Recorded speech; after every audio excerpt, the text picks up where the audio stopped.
Big Questions with the Dead Milkmen.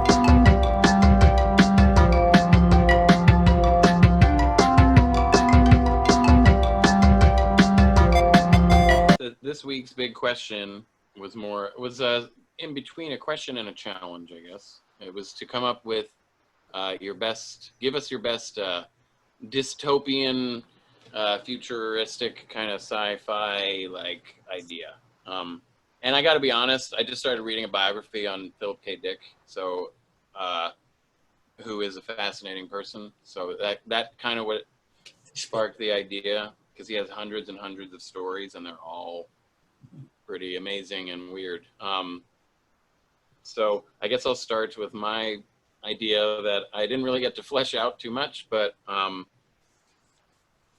okay, in the future, the wealthiest elite live in the sky, in like a cloud world. Everything they need is taken care of. They have the lower class is all on the ground, right? Everybody's on the ground, and they don't really know what's going on up in the clouds, but they still do work for them. Like they send things up on like pulley systems, and but what's nice is they have a better relationship with the earth and the trees, and the trees actually grow faster and stronger. And also the wealthy elite, when somebody dies, they just throw the body off onto the ground, and the ground people have to take care of it. But sometimes they offer a dead body as a sacrifice to a creature that roams through the land every night and either takes one of the ground people or one of the dead sacrifices of a cloud city person. And so the trees end up growing stronger and taller, so strong and tall that they grow into the cloud world, and then they end up taking over the cloud world and taking that down. And it turns out that the trees are entitled to the earth this whole time. The earth was made for the trees, and it just took thousands and thousands of years of shitty humans and civilization to bring that to fruition. Are you familiar with the Flintstones Jetson theory? Yes, I love it. They say that it takes place post-apocalyptic. Because it's like, where would they get an idea for a TV? You know? Yeah, like a TV yeah, I know. It's like, why the animals talk? They've been affected by radiation, and yeah, apparently, and they all have blue collar jobs that live in the Flintstones, and the Jetsons all have these white collar jobs and live above them. So, right. Yeah, and that was another thing I thought about the middle class. This was actually, I was telling the kids my idea, and they were throwing some ideas in there. And one of them said, hey, the middle class people should be in the mountains. And I thought, yeah, they would be in caves in the mountains, kind of waiting to see what happens so they can make their move. And then the middle class dream gets ruined by having affordable housing built near them. They all get into tiny houses. they build them right next to it. Man has no idea how the suburbs work, does he? No.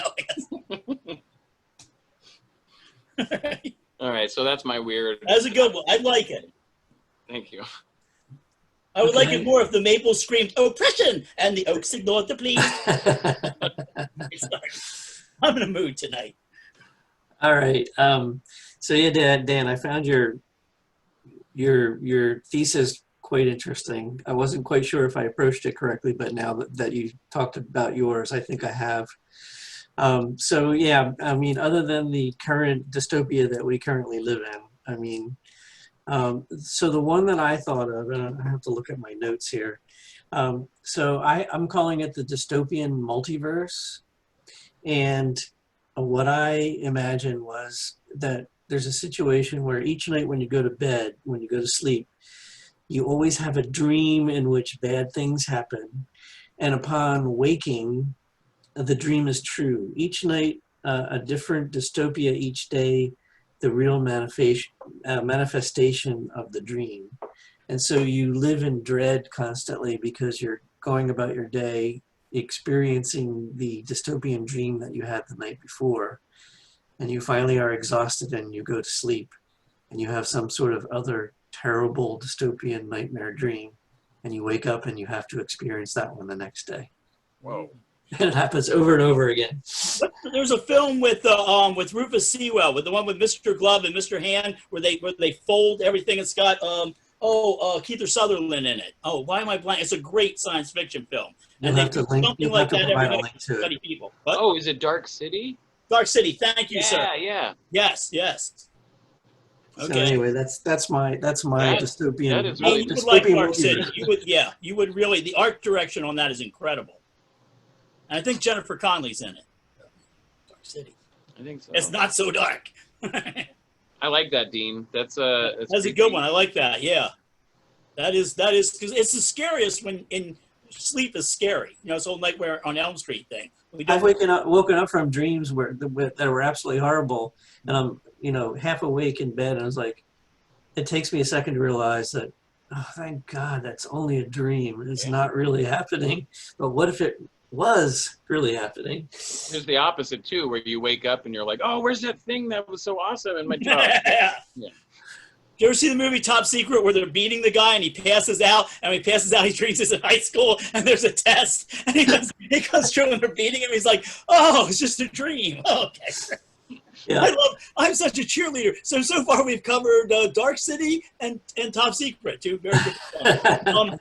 I had an idea for a dystopian world where the president of the United States would tweet out medical advice from a woman who believed in demon sperm and alien DNA. And I thought, too far-fetched, too crazy, not going to happen. So mine is called Authenticity World.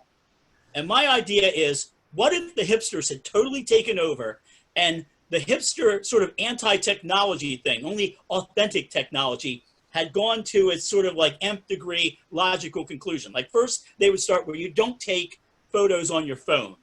Instead, you got to go to the photo mat. And you got to get them from a guy in a little booth, and because that's more authentic. It's more tactile. You get there, and then because hipsters do love the iPhone, they would fit the iPhone with like a crank and an earpiece, and you'd have to talk to somewhere would be an operator named Mabel, because that's like a name hipsters would give their kids, like Mabel or Clementine or something like that. Like, give me Mabel and Clementine. All word processors would be gone. Everybody would be like, we have to do it on a typewriter now. I'm like, oh, so your pretentious poetry can be even more pretentious. Great. Then they would have, all baseball teams would have to wear scratchy, old-timey baseball uniforms, because they'd be passing out left and right. Only craft beer would be legal in this dystopia. So if you wanted a Modelo or a Guinness, you're shit out of luck. It's going to be O'Plinky's Rhubarb Ale. Then no Netflix, just VHS.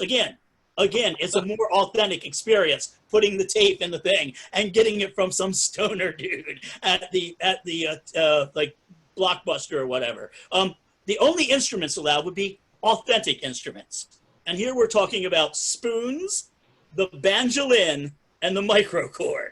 There would be the only three instruments because they are authentic.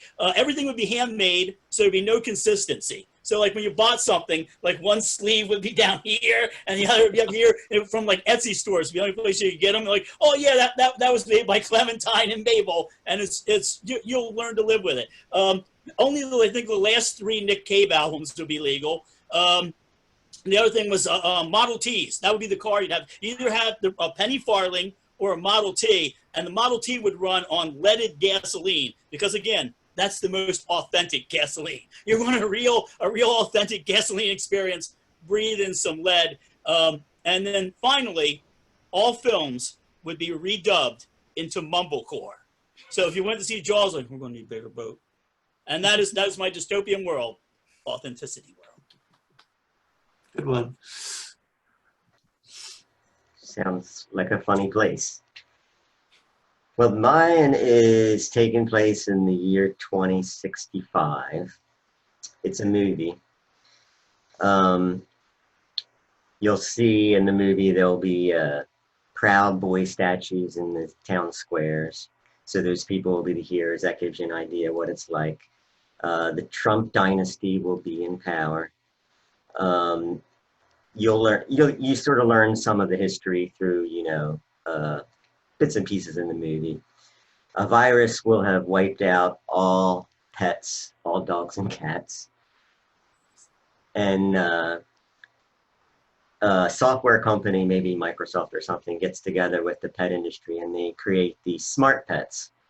And these smart pets can talk if you want them to, and they usually go at and they're very, very popular.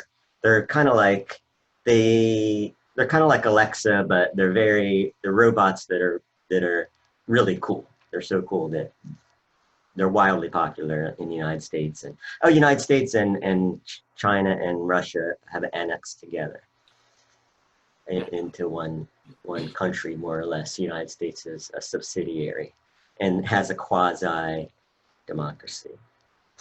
And the year's 2065, and some people are becoming woke again from things that you learn that happened in the past. And the main characters are this family, and one of our hero is a worker at the company Amazonia, or the software company, that makes the smart pets. They are like dogs and cats and stuff. And he learns of a horrible plot, I guess. He learned something that he shouldn't know, and he's going to be a whistleblower. And they learn about basically what happens is that, I guess I can give it away because it's not really a movie, and it's not going to be spoiled, is it? Because no one's ever going to see this movie. The thing is, scientists are predicting, they're pretty sure that there's going to be a polar reversal. So the North Pole is going to become positive instead of negative in the South. And they're making all these warnings about, this is going to be a catastrophe. And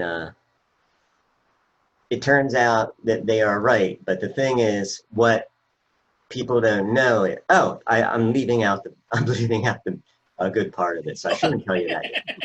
Yeah, I messed it up. Sitting here going, what these smart pets do, they spy on people, and they cause people to die who aren't with the plan, the government plan, So, but they cause them to die in unobvious ways. So these people have heart attacks or strokes or something happens to them, and the society is so dumbed down they don't really catch on. But this one guy, the hero, figures this out, and his family gets rid of their smart pet, and he's going to be a whistleblower. But then the polar reversal happens, and it really does happen, and I guess the surprise twist ending is that these pets were designed so that if any tampering was done, they killed their master families. And the polar reversal makes it seem to them that tampering has been done. So the only people that are left alive are people that don't have smart pets. And so there's some hope. That's it. Okay. Wow. All right. That's a complete ripoff of an episode of Little House on the Prairie, right? I can remember. Oh, well. I know I drink a lot, but I'm pretty sure I remember that episode of Little House on the Prairie. Wow, that's pretty. That's very detailed. Yeah, that's much more detailed than mine. I know it was just supposed to be a premise, but I got carried away and told you that I spoiled it. I hope you never write porn fiction or fan fiction. Porn fiction? The details. Does anybody here? I don't have any. Well, besides my iPhone, I don't have any smart devices in my house. I don't have the Alexa or the whatever the other ones are.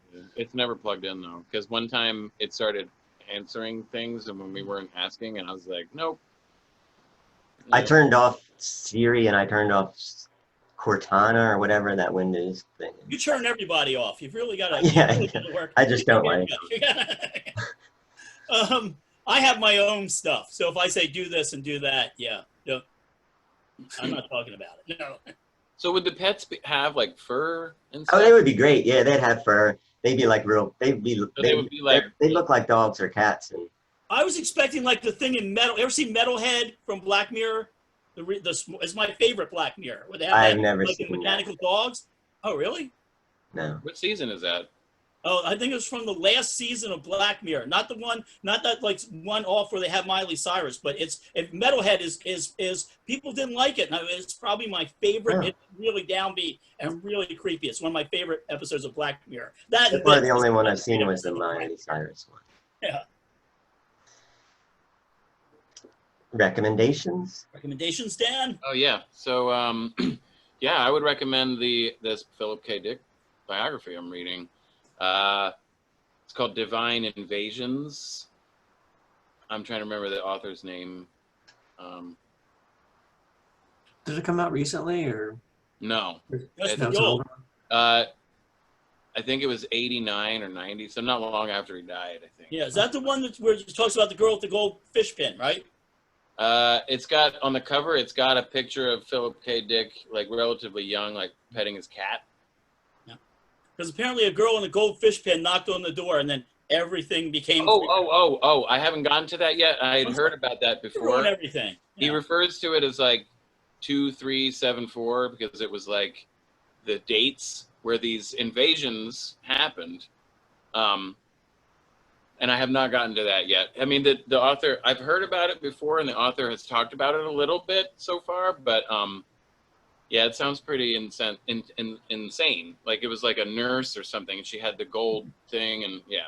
So that my recommendation is this book that I haven't even finished yet. But Sounds good. I might have that on the shelf, and I don't think I ever read it. I might have found it at a yard sale. I think Rodney was around. Remember, I found that whole stash of Philip K. Dick books at the yard sale here. So it might be in one of those books. Okay, I have two recommendations. The first recommendation is for a band from Philadelphia called False Tracks. They are they have a new EP out. I'm just checking the name of their EP. What is it called? It's called It Slipped from the Lips of the Crowd. Can you see me still? What's it called? yeah. It's called It Slips from the Lips of the Crowd. It's a 5-song EP. They kind of remind me of like they're a post-punk band with new wave and the Buzzcocks and punk rock and all rolled into one. And I really like them. They have a couple of releases out. You can find them on Bandcamp. They're called False Tracks, and they're from Philadelphia. And the second thing I would like to recommend is, just like last week, I'll recommend a YouTube channel. And I watch a lot of videos by electronic musicians. And one of my favorites is a German composer-musician named Hainbach. And he's really into, within the past couple of years, he's gotten really into making music with old test equipment. So he like buys this stuff on like eBay or whatever, stuff that was used in like the medical field or you know, like aeronautics or all kinds of weird stuff. And he tries to make music out of it, you know, create music out of it. And he's found all kinds of weird gadgets and stuff that you can find really cheap online and turn them into like electronic musical instruments. One of his latest videos, he got hold of an old Russian wire recorder that was used to communicate like coded information. Like I think the one he got was from the Germans, and the Stasi used it in East Germany back in the 60s. And he got like 6 or 7 rolls of wire recordings from back in the day that make no sense to him, but you can play them back now. So he's now using that kind of stuff. So his name is Hainbach. It's Hainbach. And you can find him on YouTube, and we'll provide the link below. So I recommend that.